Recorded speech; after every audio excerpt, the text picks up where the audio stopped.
All right, so I think this is recording. Let's take a look at these two problems. They're compound inequalities. These are very similar because they're both separated with the word or. That's different than when it's separated with the word and. So we need to find the solution set to this first inequality and then find the solution set to the second inequality and combine them by saying you're in this set or you're in the other set to satisfy one of these inequalities.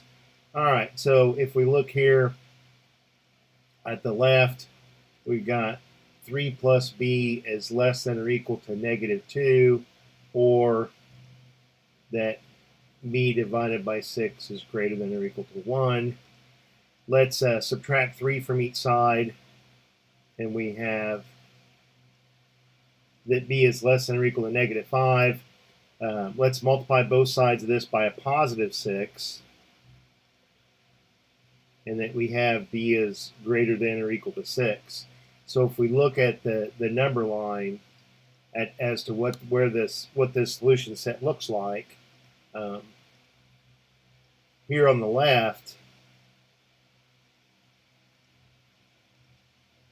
we've got negative 5, and that's included in our solution set because it's underlined because it's less than or equal to negative 5, and less than means all the values to the left of negative 5.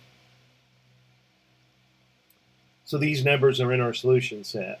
Or somewhere to the right of the number line, to the right of negative 5 is a positive 6 that lies out here,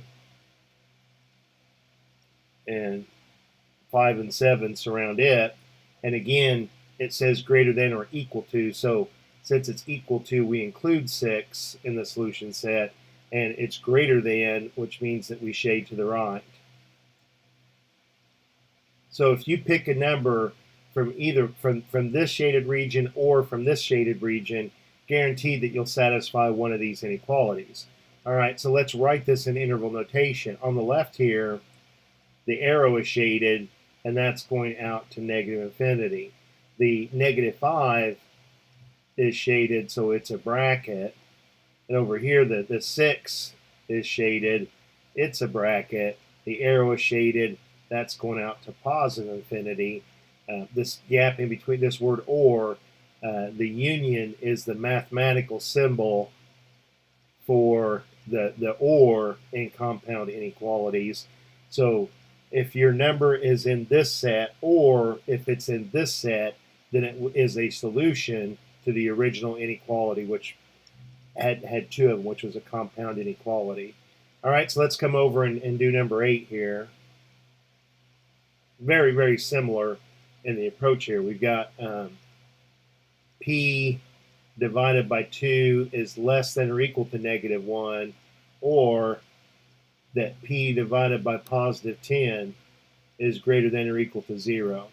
So if we multiply both sides of this inequality by positive 2, we have that p is less than or equal to negative 2. If we multiply both sides of this inequality by 10, then we have that p is greater than or equal to 0. If we sketch that on a number line,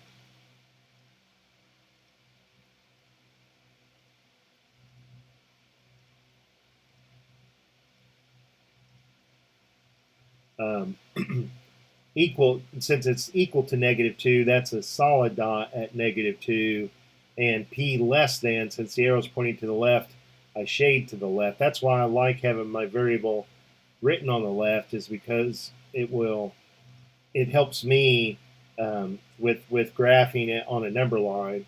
And here p is greater than or equal to 0. 0 is included because that being underlined, and to the right we shade to the right, greater than. So if you pick any number that's in this shaded region or in this shaded region, guaranteed it'll satisfy one of the inequalities. Now let's write this.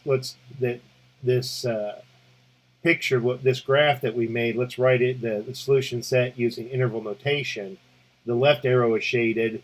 That's negative infinity up to negative 2, and since that's a solid point there, we have a bracket. We use the union just like before. It represents, it's a mathematical symbol for or. and then 0 is included all the way out to the right arrow is shaded, so that's positive infinity. So there's our solution sets for these two problems. Hope that helps, and I will talk to you later. Bye.